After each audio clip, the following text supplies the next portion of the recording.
अल्लाह, खुदा, ईश आदि नाम एक ही शक्ति के हैं।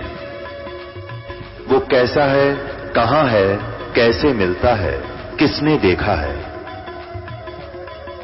ये प्रश्नवाचक चिन्ह पूर्ण रूप से हटाने के लिए अवश्य सुनिए जगत गुरु तत्वदर्शी संत रामपाल जी महाराज के अमृत वचन, सर्व पवित्र धर्मों के पवित्र शास्त्रों के आधार पर। क्या याद दिलाते हैं परमात्मा कि जो रानी बनी हुई थी वह बहनें अच्छे अच्छे वस्त्र पहना करती थी, बहुमूल्य आभूषण पहना करती थी, परंतु परमात्मा याद नहीं किया। क्योंकि राजा लोग अपनी बेइज्जती समझते हैं कि हमारी बहन बेटी या पत्नी, माँ बहन कोई किसी अन्य स्थान पर जावे तो उसकी हो जाती है। अपनी इज्जत समझते हैं बहन बेटियों को, कारों और कोठियों में रखने का, उन्हीं में चलने की, इस प्रकार की उनकी व्यवस्था वो आप ही बनाए रहते हैं। और सत्संग में आए बिना इस जीव को ज्ञान नहीं होता तो जो कर्म कर रहा है ये कहाँ तक ठीक है और कहाँ तक अनुचित है। सत्संग में आने से वो रानी, वो बहनें जो अन्य भी साहूकारों की बेटी बहन स्त्रियां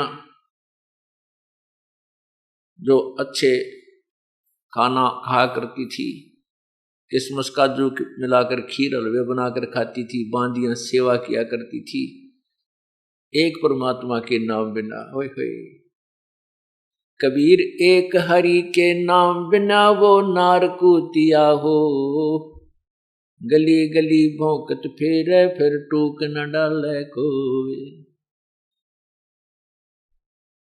वही रानी या ऊंचे घर की, जो जिसको ऊंचा घर मानते हैं हम, लेकिन संत कहते हैं ऊंचा वो है जो बुरे काम से दूर हो, भगवान बचता हो। वो चाहे किसी जाति किसी मजहब का है, उसी को परमात्मा धनवान मानते हैं कि कबीर सब जग निर्धना धनवंता ना कोई, धनवान उसी को जानिए जिस पर राम नाम धन होए। तो वो लड़की, उस स्त्री वाली आत्मा, उस बहन वाली आत्मा फिर कुतिया बन जाती है, और कुतिया बन के उन्हीं महलों के बाहर गली में आकर के वो जन्म लेती है। सर्दी का मौसम होता है, ऊपर से वर्षा हो जाती है, ओले बर्फ गिर जाती है, और वो कुतिया, वही आत्मा जो महलों में रहती थी, पर्दों में रहती थी, भगवान की महिमा से वंचित रही, सत्संग में नहीं आ सकी, वो कुतिया बन के और गली में लेटी हुई है, जो गद्दों पर विश्राम किया करती थी। अब भूख लगती है, जो काजू और किशमिश के हलवे जूठे छोड़ा करती थी, बांदियां खाया करती थी, आज वही कुतिया बनकर वही आत्मा जो भगवान नहीं बजा करती थी, झूठे टूक के लिए तरस रही है, छोटे रोटी के झूठे टुकड़े के लिए तरस रही है। कहते हैं वो फिर वहां जाती है सरायों में, पहले धर्मशालाओं के अंदर अतिथि गण आते जाते थे, रुकते थे, अपनी रोटियां लाते थे वहां।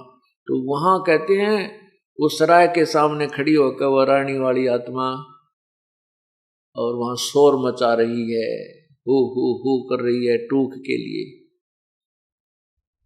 कुत्ता सामने बैठा होता है, खाना खाने वाला आहार कर रहा है, अपनी रोटी खा रहा है, और कुत्ता या कुतिया जो सामने बैठी है वो एक टूक के लिए ऐसे देखती रहती है, शायद अभी तेरी तरफ कोई ये फेंक दे, शायद अभी एक टूक तेरी तरफ फेंक दे, ऐसे देखते रहती, ऐसे जैसे अब आया है।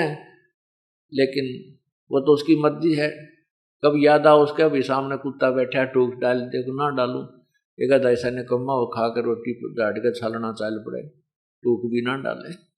तो कहने का भाव ये है कि ये दुर्गति उस नादान आत्मा ने क्यों करवा ली, क्योंकि वो सत्संग में नहीं आई, संतों का संग नहीं किया, परमात्मा के महिमा से वंचित रही, उसने अपने उसी काम को श्रेष्ठ माना जो उस भवनों में उनको, उस महल में, उस जेल में उनको सुनने को मिला था। हम उनको तो वो भवन मान रही थी, संत उनको जेल मानते हैं। तो कैद हैं ये ऐसे उच्च घरों की लड़कियां, औरतें जो अपने आप को उच्च मानती हैं। और परमात्मा की महिमा ना सुनने से क्या कहते, नक बेसर नक पवणी पर थी हार हमेल, सुंदरी से कुतिया वणी देख परमात्मा के खेल। देखो साहिब के खेल।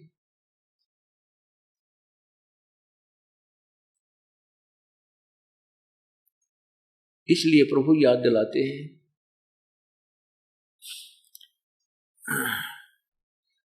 और बात तेरे काम न आवे तू संतों शरण लाग रे, के सोवे गफलत में बंद जाग जाग नर जाग रे, जाग जाग नर जाग रे। और बात तेरे संतों शरण लाग रे, के सोवे गफलत में बंद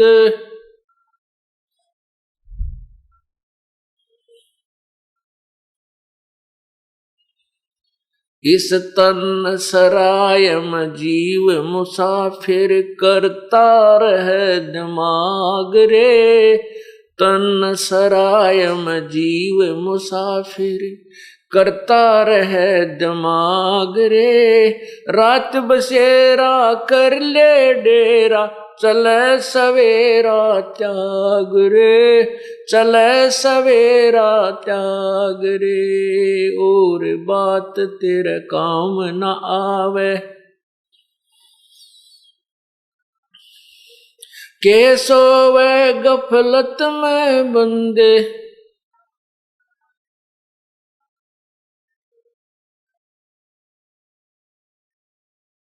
उमदा चोला बन अनमोला, लगे दाग पे दाग रे, उमदा चोला बन अनमोला, लगे दाग पे दाग रे।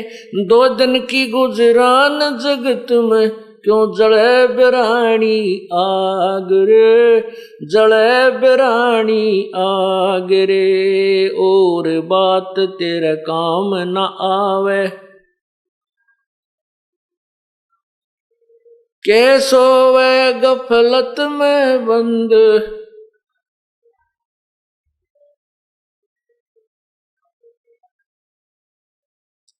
और बात तेरे काम न आवे तू संतों शरण लाग रे, के सोवे गफलत में बंद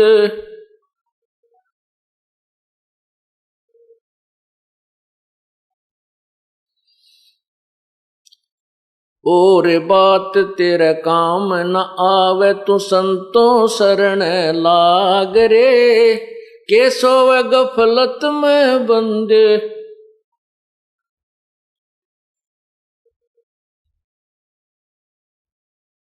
भाई हर सुमरे सो हंस कवावे, कमी करो दी कागरे।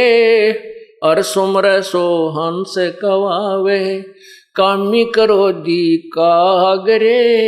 बोरा नबर में विष के बन में चल बेगमपुर बाग रे, चल बेगमपुर बाग रे। और बात तेरा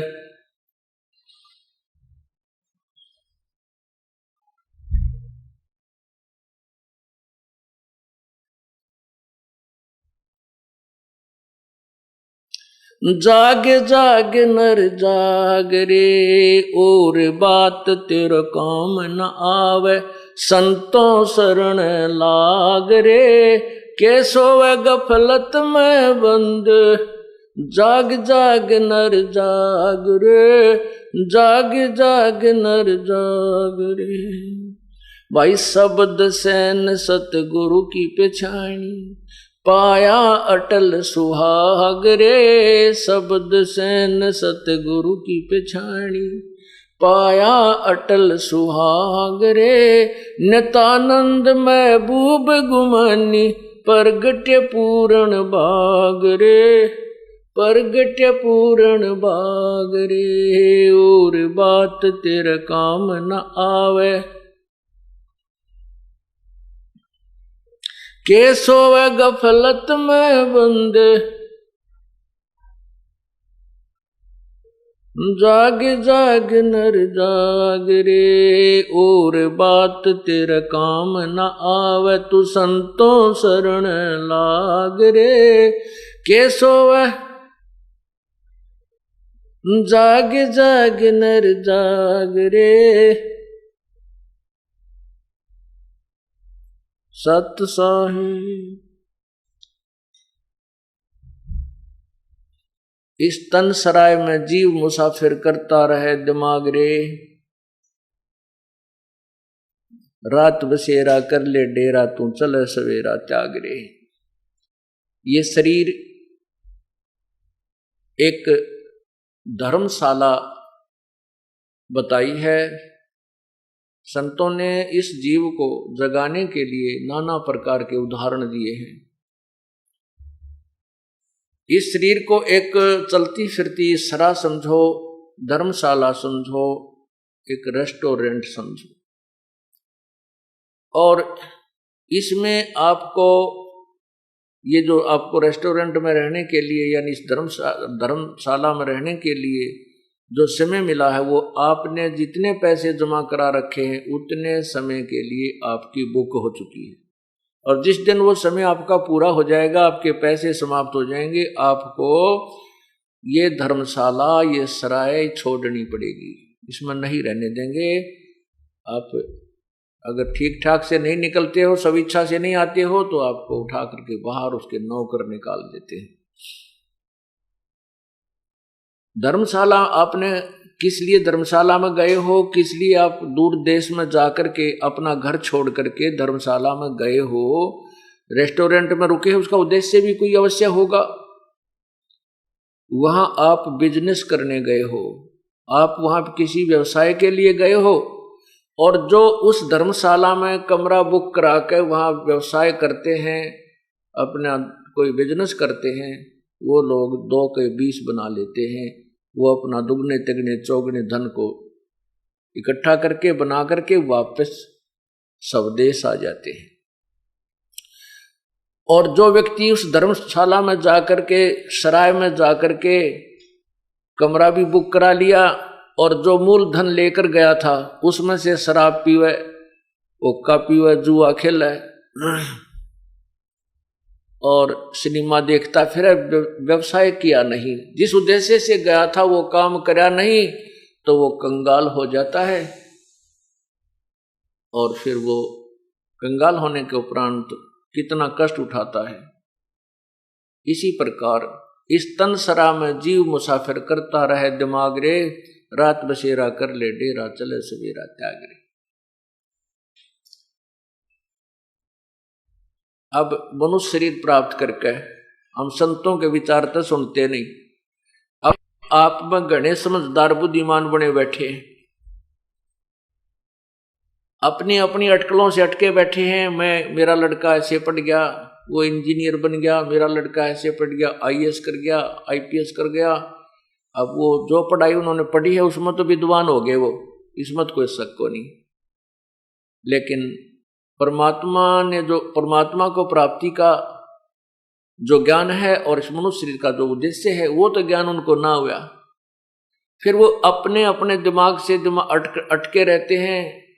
इस तन सरा में जीव मुसाफिर करता रहे दिमाग रे, अपनी अपनी कहते रहते हैं, इसने काम बने नहीं। अपनी अपनी कह गए इस दुनिया के मां, बिन साहेब की बंदगी की ठौर ठिकाना न। अपनी अपनी तो दुनिया कह के चली जाती है, और बड़े बड़े वैज्ञानिक भी पता नहीं के अन्वेषण करके चले गए। लेकिन आगे क्या होगा? जो परमात्मा की भक्ति नहीं करते थे और जो ये AC बना कर चले गए, जहाज बना दिए, ये उन को नहीं मिलना है। वतना बेरा कि तक कुत्ते और गधे की जुनी में गए होंगे, क्योंकि परमात्मा की भक्ति उन्होंने करी नहीं। इस प्रकार इस तन सराय में जीव मुसाफिर करता रहे दिमाग रे, यो रात बसेरा, ये पूरा जीवन आपका एक रात्रि समझो। इस धर्मशाला में आप अपना टाइम पास कर रहे हो। और जब ये जीवन अंत होगा, आपके शरीर का अंत होगा, जब आप शरीर छोड़कर जाओगे आपका सवेरा होगा। ये एक स्वप्न होगा।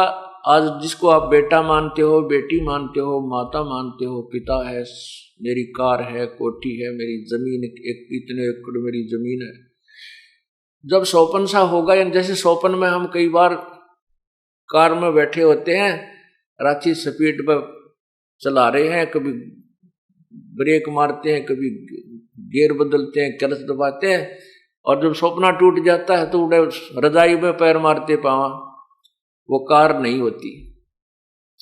तो ऐसे ही जब ये शरीर छूट जाएगा, उस समय आपका वो सपना टूटेगा, यूं सवेरा होगा। फिर आप सोचोगे कौन था मेरा बेटा, कौन थी मेरी कोठी, आपको याद भी ना आएगी कौन थी। फिर तो वो यम के दूत दिखाई देंगे, ऐसे बूंदी आग करती, जिसके देखते हैं कालजा पाटा भूल जाएगा सब कुछ, मैं कौन था, कितना आया था, मैं राजा था या कोई सेठ था या गरीब था। तो फिर उसको उस समय ये बात याद आती है, अरे मैं आया था किस लिए संसार में, इसलिए आया था कि भगवान की भक्ति करूंगा। वो तो की नहीं, ये सारा जीवन मेरी बकवादा में खो दिया।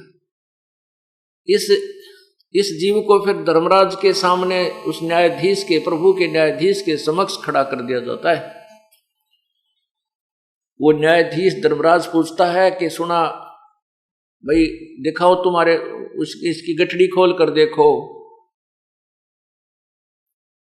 देखो ये क्या कुमा के लाया है, कितना पुण्य और कितने पाप हैं इसके। तो वहां तो कहने की देर ही है कि उसी समय उस आत्मा की एक फिल्म चल पड़ेगी।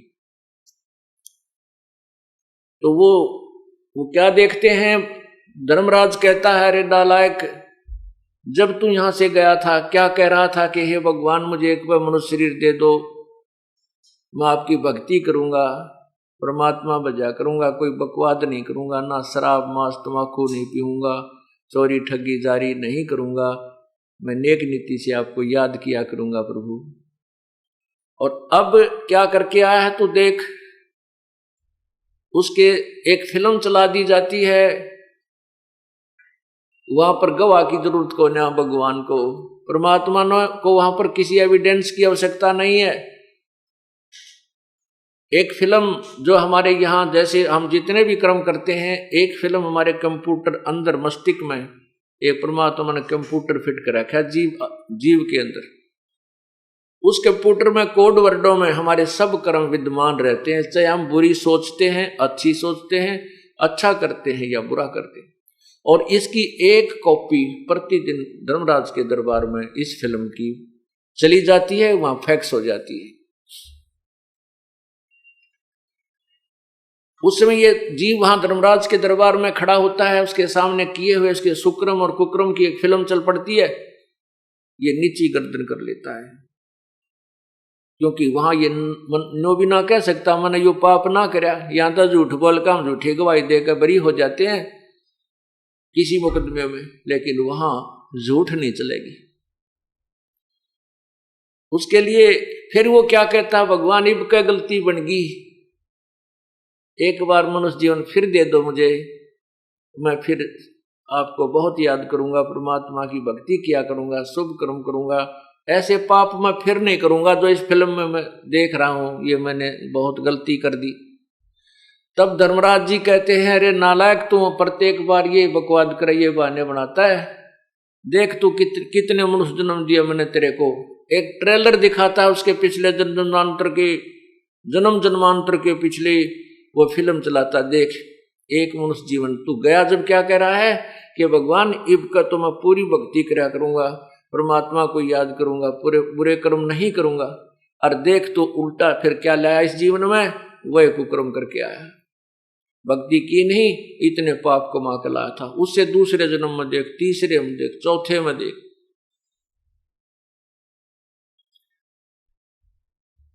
फिर उसको कहते हैं कि चल बेटा अब तो तू गधा बन, फिर कभी तुझे मनुष्य शरीर प्राप्त होगा, फिर देख लेंगे के कला तोड़ेगा तू। पुण्यात्माओं, आज हमें यह मनुष्य शरीर मिला है, सभी सदग्रंथ और सभी संतों की जो विचार हैं जिन्होंने परमात्मा पाया है, वो सभी ये कह रहे हैं कि मानुष जन्म दुर्लभ है, भाई मिले न बारंबार। और जैसे तरवर तो पत्ता टूट जाओ फिर नहीं लागे डर। ये मनुष्य जीवन तो आपके हाथ से ऐसे छूट जाएगा, जब ये शरीर छूट जाएगा तो जैसे पत्ता वृक्ष से टूट के गिर जाता है, पुनः स्थापित नहीं किया जा सकता उसके ऊपर, वो व्यर्थ हो लिया, वहां से खत्म हो चुकी उसकी स्थिति, उसका संबंध ही नहीं रहा उससे। इसी प्रकार मृत्यु के उपरांत ये प्राणी यहां से चला जाता है, इस परिवार से, उस शरीर से उसका फिर लिंक नहीं रहता। फिर तो कभी फिर मनुष्य जीवन उसको प्राप्त होगा, और फिर ना क्या पता कोई संत मिले ना मिले, कोई तत्वदर्शी संत मिले, और मनुष्य जीवन भी हो जाए, तत्वदर्शी संत ना मिला तो फिर डले ढोकर चले गए, फिर भी ये व्यर्थ रहा।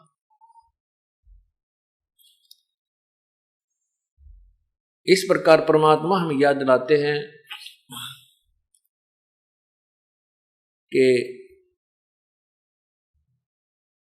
उमदा चोला बना अनमोला, ये लगे दाग पे दाग रे, या 2 दिन की गुजरान क्यों जले बिरानी आग रे। बिरानी आग, बिरानी आग कैसे जल रहे हैं, और दाग पर दाग कैसे लग रहे हैं। हम अपने स्वार्थवश ऐसा घिनौना कर्म कर देते हैं, किसी की का डाका मार लेते हैं, कोई और घटिया कर्म कर लेते हैं पैसे कमाने के लिए, किधर मिलावट कर देते हैं। परमात्मा के पास एक बहुत ही सेंसिटिव बैलेंस है, बहुत ही जो त्रुटि रहित एक तुला है, उसके अंदर वो तोलता रहता आपके जो जैसे भी कर्म आप करते हो, और फिर उन किए हुए पापों का आपको परिणाम भोगना पड़ता है। एक व्यक्ति उच्च अधिकारी था, उसने एक उच्च पुलिस अधिकारी था, उसके पास एक विधवा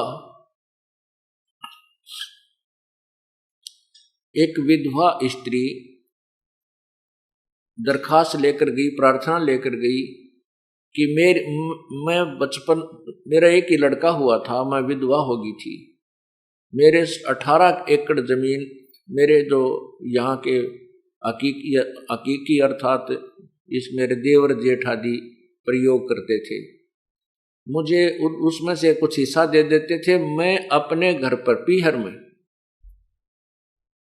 अपने माता पिता की वहां रह रही थी, वहीं पर मैंने अपने बच्चे को पढ़ाया लिखा बड़ा किया है, पाला पोसा है। अब ये जवान हो गया है और मैं अपनी जमीन मांगने के लिए, प्राप्त करने के लिए उन देवर जेठों से कहा, प्रार्थना की तो उन्होंने मना कर दिया,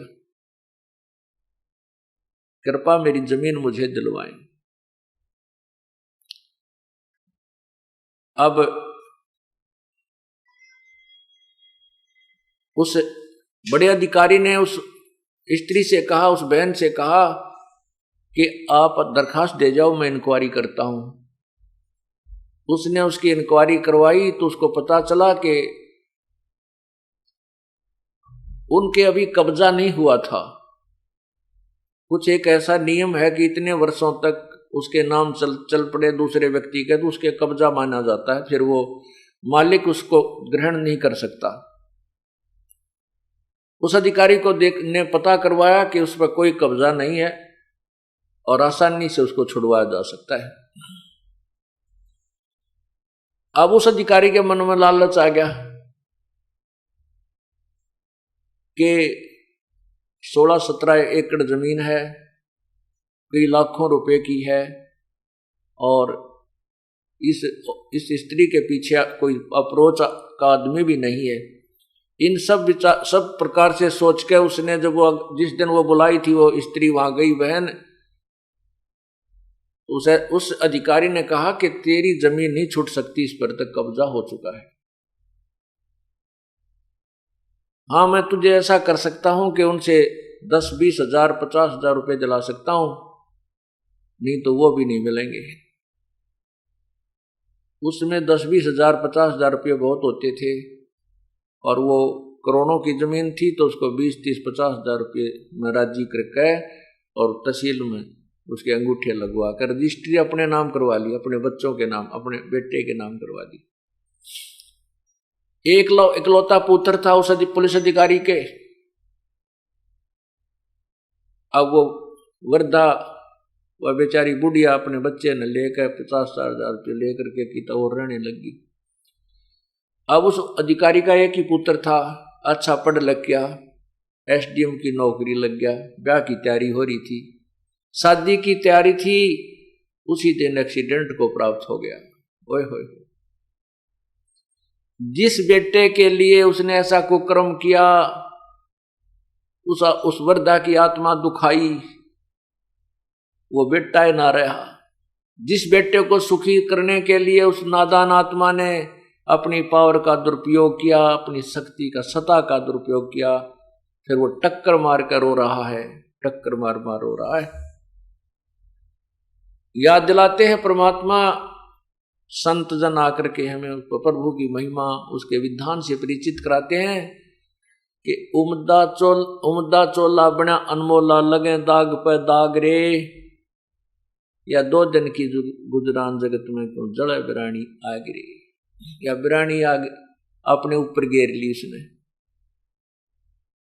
पुण्यात्माओं, ये सभी जो समाज में कुरीतियां फैल रही हैं, समाज में जो अराजकता फैल रही है, समाज के अंदर जो मानव समाज के अंदर आज प्रेम रहा नहीं, केवल पैसा पैसा दिखाई देता है, भाई बहन का प्यार नहीं, माता पिता का प्यार नहीं, केवल स्वार्थ इतना गहन हो चुका है कि इंसान कति बेशर्म हो लिया। इसका यही कारण है कि उसको तत्व ज्ञान नहीं है, वह भगवान से के विधान से पूर्ण परिचित नहीं है, सत्संग में नहीं आता है। जो इंसान सत्संग में आएगा उसको परमात्मा के विधान से विधान का ज्ञान होगा, फिर वो गलती नहीं करता।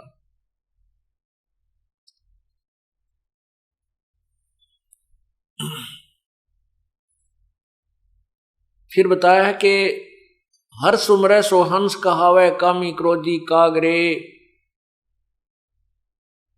हर सुमरे सो हंस कहावे, कामी क्रोधी कागरे, और भौरा ना भर में विष के बन में चलबे गमपुर बागरे। परमात्मा की भक्ति करता है उसे भक्त कहते हैं। हर सुमरे सो हंस कहावे, कामी क्रोधी कागरे।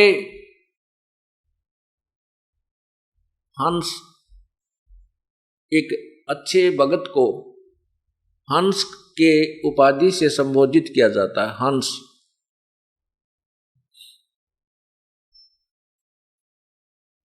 हंस किसे कहते हैं? एक पक्षी होता है हंस, सफेद बुगले जैसा ही होता है, और उस हंस के अंदर एक गुण होता है कि उस किसी पात्र में आप दूध और पानी जल मिलाकर डाल दीजिए, हंस जब दूध को उसको पिएगा तो दूध को पी लेता है और जल को छोड़ देता है, दूध और पानी को भिन्न भिन्न कर देता है, दूध और पानी का छान लेता है, यानी अच्छी वस्तु को ग्रहण कर लेता है, जो उसको आवश्यक नहीं उसको छोड़ देता है, पात्र में रह जाती है। एक ऐसा परमात्मा की दया से उसके अंदर गुण है, वैसी उसके शरीर की व्यवस्था प्रभु ने बनाई है। और हंस में दूसरा गुण ये होता है कि वो एक ही सरोवर पर बुगला भी होता है, जो मछलियां खाता है, कीड़े खाता है, घोंघे खाता है, और उसी पर वो बुगला भी होता है। दोनों का शरीर एक जैसा है, पक्षी दोनों ही हैं, लेकिन हंस मोती खाता है, मछली घोंघे और कीड़े नहीं खाता। ये दूसरी पहचान है, उसको हंस कहते हैं। इसी प्रकार ये मनुष्य शरीर उसका भी है जो चोरी करता है, डाके करता है, मारता है, ठगी करता है, 2 के 20 बनाता है, रिश्वत लेता है, शराब पीता है, मांस खाता है, जीव हिंसा करता है, वो भी मनुष्य है। और जो सत्संग में आते हैं, बुराई से दूर हो गए हैं, परमात्मा की राम नाम की मोती ही उनको अच्छी लगती है, परमात्मा की महिमा ही उनका आहार होता है, वो बुराई नहीं कर सकते, ये उनका पहचान होती है। उन्होंने दूध और पानी को छान लिया है, उनको नीर खीर को छान लिया उन्होंने, वो हंस कहलाते हैं, वो भक्त कहलाते हैं। जैसे आपने नीर खीर को कैसे छाना है कि भक्ति नहीं करेंगे तो हम दुर्गति को प्राप्त हो जाएंगे। मनुष्य शरीर बार बार नहीं मिलेगा, और मनुष्य शरीर नहीं मिलेगा तो अन्य प्राणियों में हमें बहुत कष्ट होंगे। जैसे अभी आपने सुना कि एक कुत्ता, वो वही मनुष्य, वही आत्मा जो पहले मनुष्य थी फिर कुत्ता बनकर कितना कष्ट उठाती है। तो ये दूध और पानी जिसने छान दिया वो फिर राम नाम के मोती खाता है, ये शराब मांस तमाकू आदि गोगे नहीं खाता। अंसा से अंसा देश सुदेश का यो पड़ा कुदेशों आए, जिनका चारा मोतियां वो गोग्यों क्यों पतियाए। ये हंस, ये आत्मा उस सुदेश यानी अच्छे देश से आई हुई है, सत्यलोक से, और कुदेश में आके गिर गई इस काल के लोक में अपने कर्म के आधार पर, अपनी कमजोरी के कारण ये इस काल के कुदेश में आके गिर गई। और फिर कहते हैं जिनका चारा मोतियां वो गोग्यों क्यों पतियाए। जिनका चारा हंसों का मोती खाना है वो गोगे नहीं खाते। गोगे आपने देखे होंगे शंखले से होते हैं, छोटे छोटे उनमें कीड़े होते हैं, मांस सा भरा होता है। ये बुगले तो उनको खाते हैं लेकिन हंस नहीं खाता उनको। और ऐसी एक सीप होती है, शंख जैसी एक सीप होती है, उसके अंदर से मोती निकलते हैं, वो मोती खाते हैं, उस शंख के मांस को नहीं खाते। इसी प्रकार जो आत्माएं परमात्मा की प्यारी आत्मा हैं, जो किसी जन्म में प्रभु के संग, जैसे आज से 600 साल पहले परमात्मा स्वयं आए थे कबीर परमेश्वर जी, और उस समय 64 लाख उनके शिष्य हुए थे, हिंदू मुसलमान कोई भी जिस धर्म से संबंधित थे सभी। अब वो आत्माएं भक्ति में लगी हुई हैं, वो कई जन्मों से कई युगों से भक्ति करती हुई आ रही हैं। वो उनको परमात्मा कोई ना कोई कारण बना के अपने चरणों में लेकर फिर इनसे कोई अच्छे शुभ कर्म करवा जाता है। और अब जो भक्ति काल शुरू हुआ है, अब उन पुण्यात्माओं को पार किया जाएगा। तो ये बताना चाहते हैं कि जो अच्छी आत्माएं हैं उनका आहार है परमात्मा की भक्ति करना, शुभ कर्म करना, अच्छे विचार रखना, किसी की आत्मा ना दुखाना, झूठ नहीं बोलना, ये उनका आहार है। ये मोती है, राम नाम की मोती का सुनना, राम नाम की महिमा सुनना, प्रभु की महिमा गुणगान करना और उसके मंत्र का जाप करना, रूपी मोतियां वो उसको रुचिकर होती हैं, ये उसका आहार है। तो वो गोग्यो नहीं पतियाए। गोग्यो माने वो अन्य बुराई नहीं करते, शराब वो नहीं पीवे। चाहे कितना ही बुराई करने वाला व्यक्ति, चाहे शराब पीवा था, मांस खाया करता, चाहे चोरी ठगी और भी बकवाद कुछ भी करता था, वो आत्मा पहले जन्म में भगवान की भक्ति जो कर रहे थे वो तुरंत बुराई त्याग जाते। उनको अच्छी नहीं लगती, फिर वो बहुत बुरी लगती है। शराब, बीड़ी से भी बांस आती है, शराब कोई दूसरा भी पीता, उस कमरे में नहीं बैठ सकते। और मांस पहले बेशक वो खाते थे, और इस राम नाम के ज्ञान को सुनने के उपरांत, ये भक्ति शुरू करने के उपरांत उस मांस को खाते हुए को देखकर उसको उल्टी गिरने को हो जाएगी। तो यहां बताते हैं कि जिनका चारा मोतिया वो गोग्यों के पतियाए, जिनका आहार राम नाम की मोती खाना, तो वो उन गोग्य नहीं पतियाएंगे, ना किसी की निंदा चुगली सुनेंगे, ना उनकी बातों में आनंद आओ जो भगवान की चर्चा नहीं करते। जिसके अंदर भक्ति प्रवेश होगी तत्व ज्ञान के आधार से, वो चाहे कितना प्यारा रिश्तेदार हो, वो भी आपने बुरा तो नहीं लगेगा, लेकिन उसके साथ बात करना जी घड़ी को ना करे। ज्यादा समय तक उससे आप बात नहीं कर सकते, क्योंकि उसके अंदर जो बात निकलेंगी वो आपको स्वीकार्य नहीं होती, आपकी और उसकी तालमेल मिले को नहीं। आप चाहोगे कोई भक्ति की चर्चा करे, वो उठा के लाओगा, मेरा लड़का न्यू हो गया, उस लड़का ने उसके इतने नंबर आ गए, उसको वहां दाखिला दिवाऊंगा। एक बात क्या रट्टा 1 घंटे तक लगा रहे। अब उस रिश्तेदार को ये भी नहीं कहा जा सकता भाई तू चला जाए यहां से। वो तो एक दिन रुक गया, 2 दिन उसकी मौज है, लेकिन अब आप उसकी पहले की तरह सुर में सुर नहीं मिला सकते। पहले हम क्या करते थे, पहले रिश्तेदार अपनी गाथा गाता, वो बंद हो जाता जब हम अपनी सुनानी शुरू कर देते हैं, फिर कोई और बात चल पड़ती, फिर कहते ले आ बोतल गुट्टी लावांगे, यानी वो बकवाद बाया करती थी। अब राम नाम शुरू होने के बाद ये ज्ञान प्रारंभ हो गया, ये भक्ति शुरू कर दी, तो फिर हमने उनकी बातें अच्छी नहीं लगती, ना वो शराब पीवें हम, ना उनका सहयोग दें। पहले तो वो रिश्तेदार कुछ देर तक ऐसे बातें लगाएगा, फिर जब आप समझ जाओगे कि यो मेरी बात सुनता नहीं, उसके लिए क्या तरीका है उस रिश्तेदार को चुप कराने का, भगवान की चर्चा शुरू कर दे। जब वो अपनी सारी रामायण गा ले, फिर अपनी कथा शुरू कर दे कि इब का सत्संग में आइयो, बरवाड़ा में सत्संग होगा, ये तारीख है, एक वो रखो साथ में पूरी डिटेल अपने पूरे साल की, वह पकड़ा दे कि ये ले लो, इस अगले इस तारीख को सत्संग है, वहाँ आइयो, हमारे गुरुजी ये बताते हैं, हमारे गुरुजी ये बताते हैं। अब उसने वो स्वभाव नहीं, क्योंकि वो तो अभी रोगग्रस्त है, तो फिर वो थोड़ी सी देर में, पहले तो न्यू क्या करता मैं कल जाऊंगा, जब भी बैठे या चर्चा कर दे तो शाम तक वो न्यू मैं तो जा रहा हूं, अब कोई काम याद आ गया, वो तुरंत खिसक जाएगा। ये नहीं कि हम उसको यहां से उठाना चाहते थे, नहीं, बेसिक रूप हमारा उद्देश्य है कि उसको भगवान के रंग में रंगे। ये हमारा रिश्तेदार है, क्योंकि रिश्तेदारी के कहते हैं 7 पीढ़ी तक का नाता होता है। आपका रिश्तेदार आपको बुरा थोड़ा लगता है, जैसे अपनी लड़की ब्याह दियो बटेऊ बेटियां के साला गया करें। अब उसको हम नहीं चाहते कि वो भाग जा, हम चाहते हैं राम नाम पर लाग जा, लेकिन वो राम नाम पर लागे नहीं तो हमारी भक्ति में बाधा करेगा, और बैठ के बकवादा करेगा के उनके। तो उसके लिए ये राम नाम एक ऑल आउट का काम करेगा, जिस तरह मच्छर का क्रिया करे। जब वो रह गया उसमें तो उसका भक्ति असर करेगी, वो जरूर शरण में आओगा और अच्छे कर्म करेगा। और जब वो भक्ति पे लागण का नहीं होगा तो ऑल आउट उसको बाहर कर देगी, चला जाएगा। ठीक है, बुरा फिर भी नहीं लगता, लेकिन ये जरूर ज्ञान है कि राम नाम पर नहीं लगता, ये दुख बहुत पाएगा। परमात्मा की भक्ति बिना कोई जीव आज तक सुखी नहीं हुआ और ना ही होगा।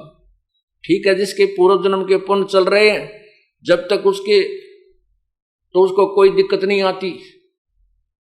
जैसे बसंत ऋतु होती है, बसंत ऋतु के अंदर ना गर्मी होती है ना सर्दी होती है, तो वो बसंत ऋतु जो है उसमें यदि व्यक्ति बगैर मकान बनाए और बगैर किसी मोटे पतले वस्त्र के, अगर सिंपल से वस्त्र में भी बाहर लेट रहा है, वहीं खाना बना रहा है, वहीं रह रहा है, तो वो ये सोचता है कि मैं बिल्कुल ठीक हूं।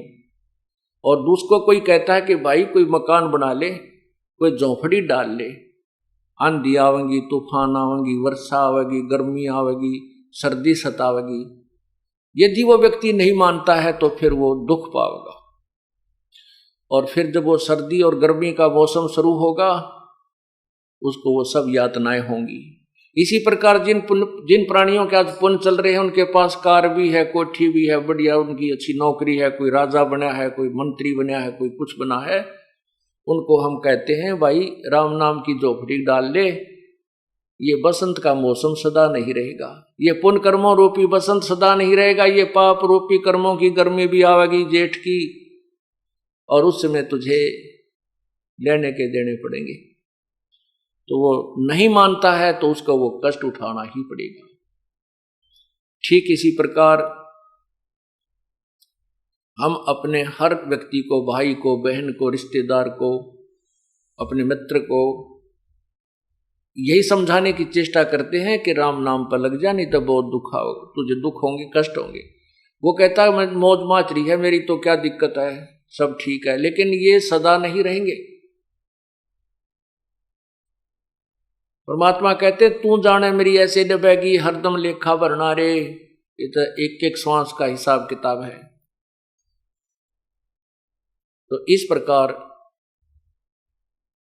परमात्मा के नाम पर हमने अपनी क्रिया को सुचारू रखना है।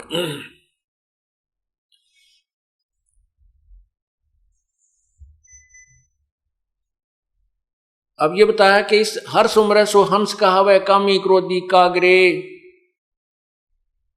अब हम हंस पदवी पर हो गए, हमने ये और बातें अच्छी नहीं लगती। फिर परमात्मा ने बताया है, संतों ने बताया है कि भंवरा ना भर में इस विष के बन में, चल बेगमपुर बागरे। चल बेगमपुर बागरे। अब ये जो सत्संग शुरू होगा इस बेगमपुर के ऊपर होगा, शेष जो सत्संग होगा। बेगमपुर किसे कहते हैं? जहां कोई गम नहीं, कोई दुख नहीं, बेगम। वो सतलोक, उसी को सचखंड कहते हैं। भंवरा कहते हैं इस आत्मा को, इस जीव को भंवरा कहते हैं। ये इस काल लोक रूपी बाग में, विष के वन में, इन विषय विकारों के वन में घूम रहा है। कभी कोई चस्का ले रहा है, कितना गुट्टी लाने का, कितना हुक्का पीने का, कितना सुल्फा खाने का पीने का, कितना अफीम खाने का, और कितना सिनेमा देखने का, कितना और बकवाद करने का। कहते हैं भंवरा ना भर में इस विष के वन में, इस जहर के वन में मत घूमे, चल बेगमपुर बागरे। बेगमपुर उस लोक में, पुर माने स्थान, बेगम जहां कभी कोई गम नहीं, कोई दुख नहीं। शंखों लहर मेर की उपज, कहर नहीं जा कोई, दास गरीब अचल अविनाशी, सुख का सागर सोई। जिस लोक में कोई दुख नहीं, कोई कहर नहीं, सभी लहरें वहां पर मेहर की उपजती है। जिस प्रकार जीवन में दिन में या 2-4-10 दिन में कभी एक बार एक ऐसी थोड़ा सा समय आता है, इतनी दया भर जाती है दिल में, कोई भी बुरा नहीं लगता। किसी से कोई लड़ाई झगड़ा या द्वेष, शत्रु को भी ईसा दिल करे जाने इनको माफ कर दे। क्या ले जाना है संसार से, चले जाएंगे यहीं, ये सब छोड़ जाएंगे। लेकिन वो लहर जो मेर की जो हिलोर होती है वह थोड़ी सी देर की होया करती है यहाँ, क्योंकि आप हिसाब ला लो, इतनी देर की जो वह दया की लहर थी वो कितनी सुखदाई थी। पूरा शांत, शरीर शांत हो जाता है, इतनी शांति होती है। उसके जाते ही वो फिर ज्यों की तुम मच्छर से लड़ने शुरू हो जाते हैं। वो न्यू कर दूंगा, न्यू कर दूंगा, वह कोठी बनाऊंगा, उसके इतना लेना है, उसके इतने देने हैं, वहाँ ये हो गया, वो टोटा हो गया। यानी इस तरह के ये फिर हमारे ऊपर ये मच्छर से लड़ने प्रारंभ हो जाते हैं, ये पीड़ाएं प्रारंभ हो जाती हैं। लेकिन उस सतलोक के अंदर वो ऐसी मेहर की लहर सदा रहती है। शंखों लहर मेहर की उपजे, कहर नहीं जा कोई, दास गरीब अचल अविनाशी, सुख का सागर सोई। वो चल बेगमपुर बागरे।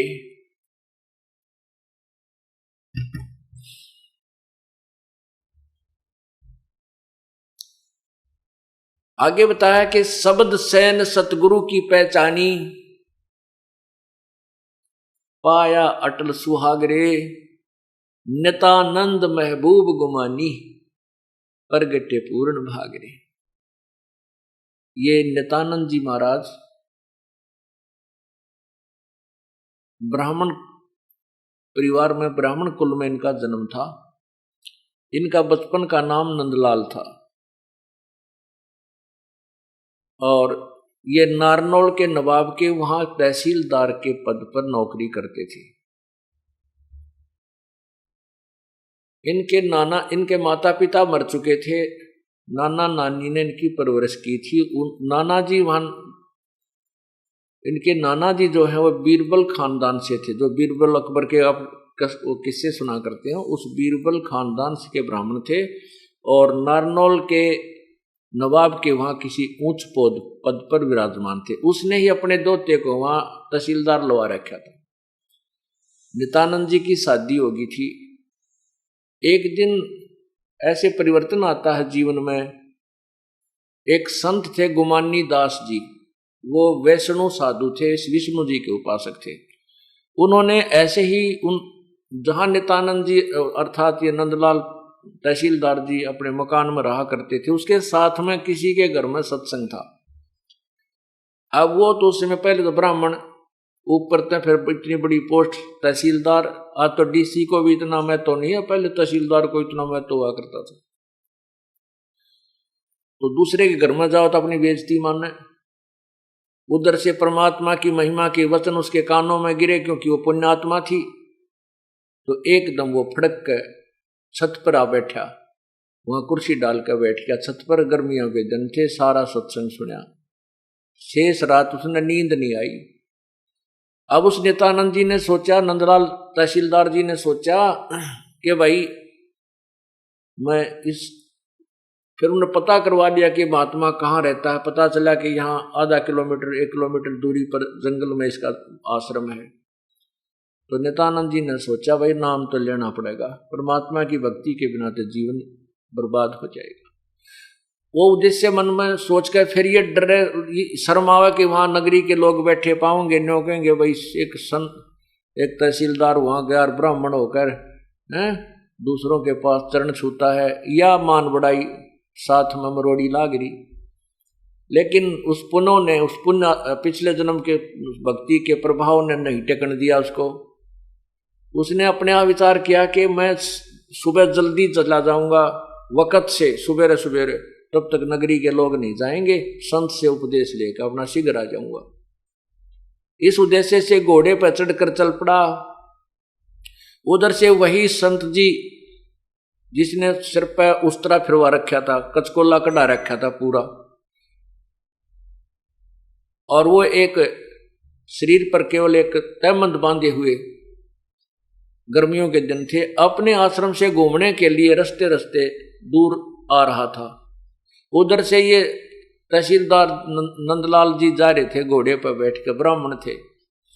अब उसने देखा नंदलाल जी ने कि सामने एक व्यक्ति आवे, कति उस तरह फिराए। तो पहले सौन कसौन ज्यादा, सुकन अपसुकुन गणे मान्या करते हैं ब्राह्मण लोग, तो गणे बहुत ज्यादा। तो उसने देखा कि मैं तो जा रहा था आज अपने जीवन का एक नया सफर शुरू करने के लिए, और ये मनहूस कहां से आ गया। तो उस तरह फिरवाए इसे। अब वापस जाना उचित नहीं समझा कि ये समय बार बार नहीं मिलता, नाम तो आज लेकर आऊंगा। पर उसने अपने हिसाब से सोचा कि इसके सिर में 2-3 ऐसे मार देता हूं, ये सुकून खत्म हो जाएगा। उस संत के निकट जाकर घोड़ा रोक लिया। ने बोला रे कम वक्त, मैं तो आज एक बहुत शुभ काम के लिए जा रहा था, तू कड़े सुबह सुबह सिर माथे लगा, उसका 2-3 मारे सिर में, नू की ताम रहा तू यहाँ पर।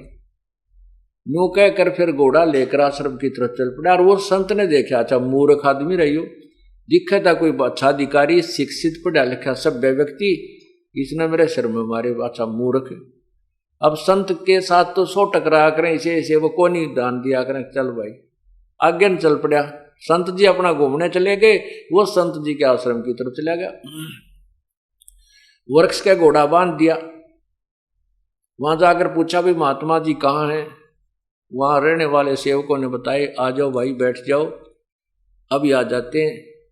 घूमने फिरने गए, स्नान करने गए।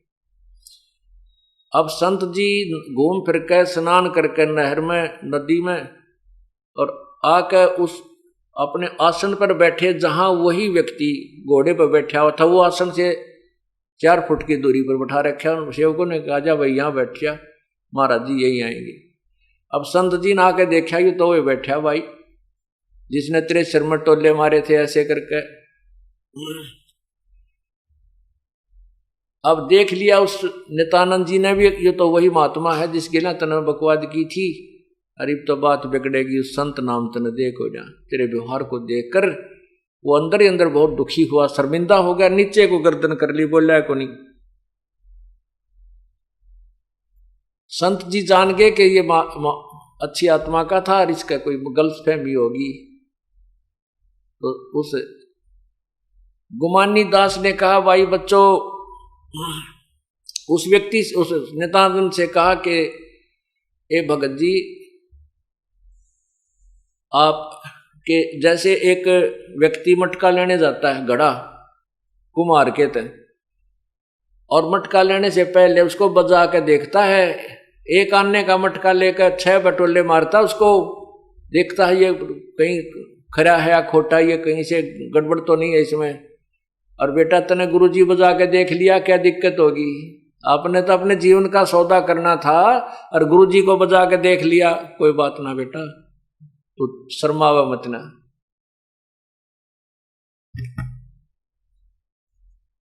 नित्यानंद जी और नंदलाल जो तहसीलदार जी थे, महात्मा के चरणों में गिर गए कि हे दीनदयाल, आप सचमुच दयालु हैं, आपने मुझे माफ कर दिया। नहीं, मेरा ये दुष्कर्म माफ करने अक्षमा योग्य नहीं था।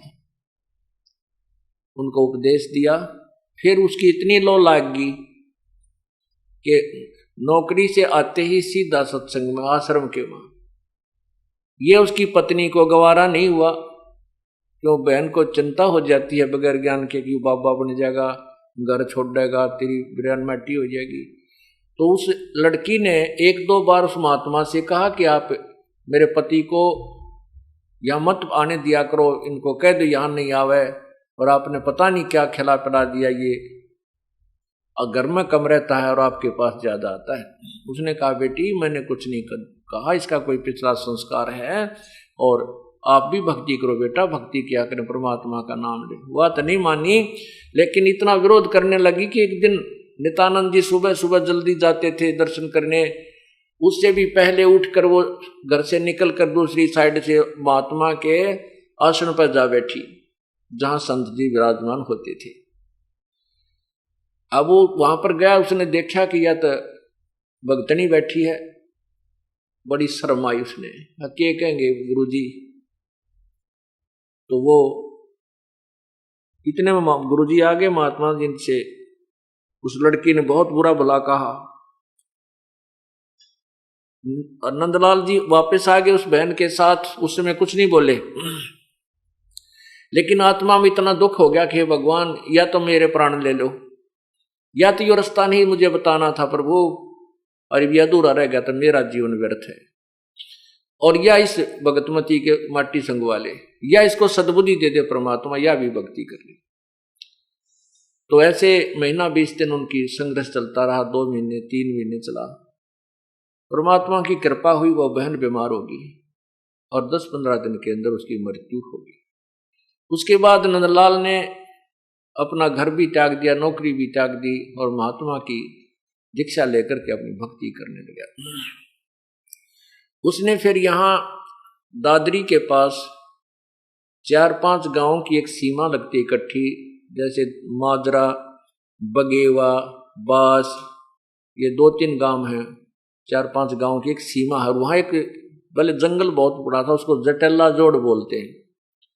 वहां करके उन्होंने अपनी शेष भक्ति की। अब देखो पुण्यात्मा नित्यानंद जैसे महापुरुष को यदि सतलोक का मार्ग मिल जाता तो वो तन मन धन से वहीं जाता, लेकिन उनको केवल वैष्णव साधु मिला, उसने जो ज्ञान दिया उसके आधार पर उसने अपना समर्पण कर दिया। मोक्ष नहीं हुआ नित्यानंद जी का, स्वर्ग तक की उसने साधना की, स्वर्ग में जाकर के फिर वापस आएगा। अब इन्होंने स्वर्ग को ही बेगमपुर मान रखा है, इस स्वर्ग को ही बेगमपुर यानी सतलोक मान रखा है। बेगमपुर माने वहां कोई दुख नहीं होता, नहीं कि और स्वर्ग में तो जितना दुख है कितना भी को नहीं।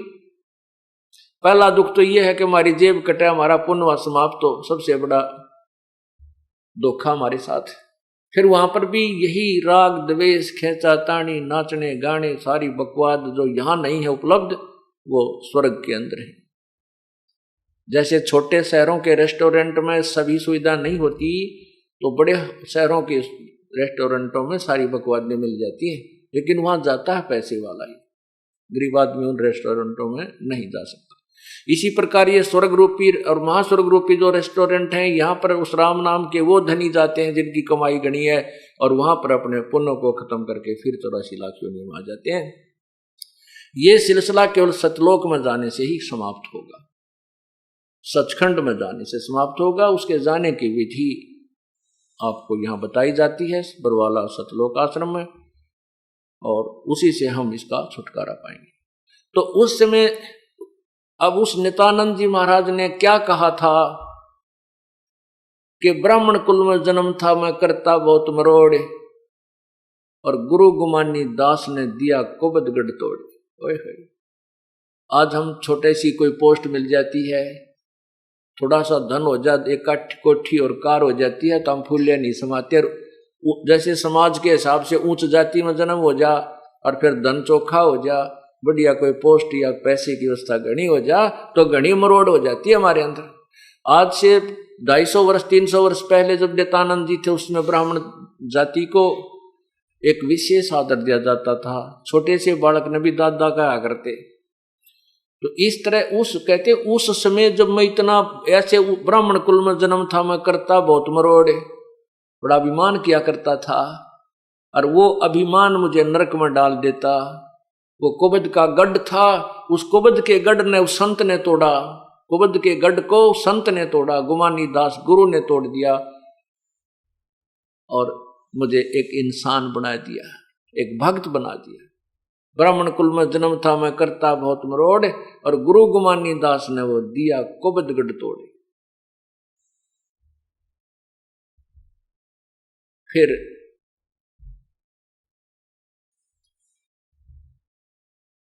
वो नित्यानंद जी अपनी जैसी साधना की वो अपने करके चले गए। उससे हमने सभी ने ये शिक्षा लेनी है। अब देखो, एक बच्चा किसी कोर्स में दाखिला ले रहा है, प्रवेश पा लिया, एक ने किसी कोर्स में पा लिया, जो जैसा कोर्स करेगा उसको वैसा ही बेनिफिट मिलेगा। तो हमने पूर्ण परमात्मा की प्राप्ति करनी है, उसके लिए जो ट्रेनिंग, उसके लिए जो कोर्स है, वो इस सतलोक आश्रम बरवाड़ा और क्रोथा में कराया जाता है।